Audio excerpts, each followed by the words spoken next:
êtes de plus en plus nombreux à nous suivre sur Canal 7, votre chaîne panafricaine. Messieurs et dames, bienvenue à votre émission Cet endroit, l'émission qui vous éclaire sur les questions et problèmes de droit que vous rencontrez ici sur Canal 7, votre chaîne panafricaine. Dans le cadre de ce numéro, nous parlerons de l'émancipation du mineur.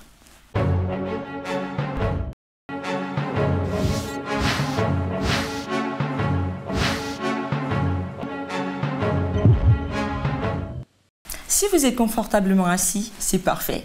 Derrick est un jeune garçon de 19 ans qui vit avec son père, sa mère et ses frères dans un quartier de la capitale. C'est un jeune homme très poli, serviable, mais qui ne supporte pas le comportement de son père concernant ses études. En fait, le père de Derrick donne difficilement de l'argent réclamé chaque mois par l'école supérieure où fréquente le jeune homme.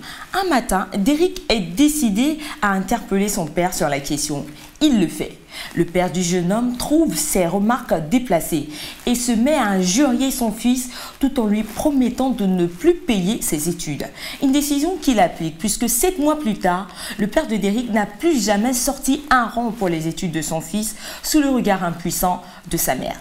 Le jeune homme est en colère. Il décide de quitter la maison en vue de chercher du travail et de payer lui-même ses études. Le père, qui a un carnet d'adresses bien garni, se moque de Derrick. Il attend de voir ce qui va se passer. C'est déjà à la rentrée, Derrick a travaillé dur et ses efforts ont été récompensés. Le soir, il était serveur et le matin, mécanicien. Il loue son petit studio et actuellement, il paye ses études lui-même. Mais la mère de Derrick voudrait qu'il revienne à la maison puisqu'il reste mineur à moins de 21 ans. Mais l'abandonnant à lui-même, quel statut lui ont-ils conféré? Selon vous, que prévoit la loi? La réponse, c'est juste derrière cette transition.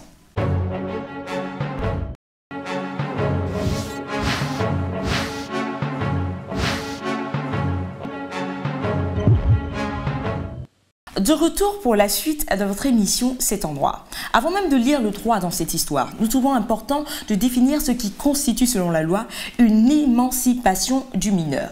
C'est l'axe par lequel le mineur est affranchi de l'autorité parentale et devient juridiquement capable, comme un majeur, pour les activités de la vie civile requérant la majorité légale. L'émancipation peut résulter d'une décision judiciaire ou être la conséquence du mariage du mineur concerné. Au regard de ces définitions, nous sommes bien en face d'un cas d'émancipation du mineur, puisque Derrick a quitté la maison à cause de son père qui ne voulait plus payer ses études et qui ne voulait plus que son garçon soit une charge pour lui. Sachez justement que l'article 611 du Code civil gabonais dispose que le mineur non marié pourrait être émancipé par ses pères et mères lorsqu'il aura atteint l'âge de 18 ans révolu. Cette émancipation s'opérera par la déclaration conjointe des pères et mères reçue par le juge des tutelles assisté de son greffier.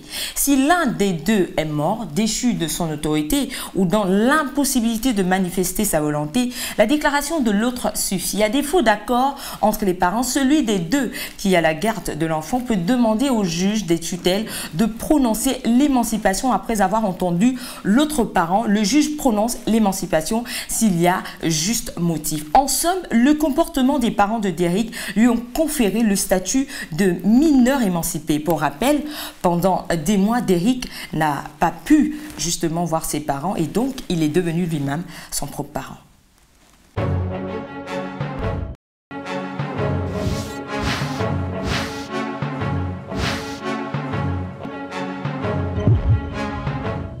Voilà, c'est la fin de votre émission Cet endroit. En espérant vous avoir servi tout au long de ce numéro consacré à l'émancipation du mineur, je ne pourrais vous quitter sans vous rappeler que vous pouvez nous adresser vos propositions de thèmes sur Facebook /Cet endroit. Bonne suite des programmes sur Canal 7, votre chaîne panafricaine.